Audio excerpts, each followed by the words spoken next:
Hi guys, non veg செஞ்சு 2 வாரம் பக்கம் ஆயிடுச்சு. அதனால இன்றைக்கி நான்வெஜ் சமைச்சிடலான்னு சொல்லிட்டு காலையிலே போய் சிக்கனெல்லாம் எடுத்துகிட்டு வந்தாச்சு.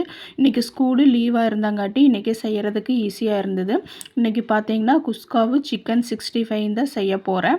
இந்த சிக்கன் 65க்கு என்னென்ன போட்டேன்னு பார்த்தீங்கன்னா, கொஞ்சம் அரிசி மாவு, கார்ன்ஃப்ளவர் மாவு, இஞ்சி பூண்டு பேஸ்ட்டு, சிக்கன் 65 மசாலா, முட்டை இதெல்லாம் போட்டு நல்லா மிக்ஸ் பண்ணி 1 ஹவர் பக்கமாக ஊற வச்சுட்டேன்.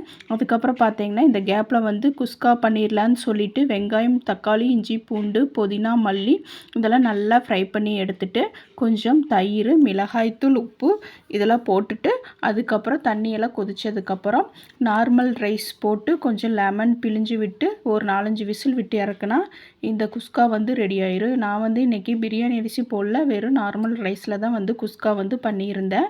அதுக்கப்புறம் பார்த்தீங்கன்னா, சாப்பிட்றப்ப சூடாக 65 ஃப்ரை பண்ணிக்கலான்னு சொல்லிவிட்டு அதெல்லாம் முடிச்சுட்டு 65யும் ஃப்ரை பண்ணுறதுக்கு ஆரம்பிச்சிட்டேன். இதையெல்லாம் நல்லா ஃப்ரை பண்ணி எடுத்துட்டு, அந்த ஃப்ரை பண்ணல இந்த 65 மேலே கொஞ்சம் லெமனும் இந்த பெரிய ஆனியனையும் அப்படியே வச்சு சாப்பிட்டா டேஸ்ட்டு வந்து சூப்பராக இருக்கும். ஓகே காய்ஸ், இந்த வீடியோ பிடிச்சிருந்ததுன்னா லைக் பண்ணிடுங்க.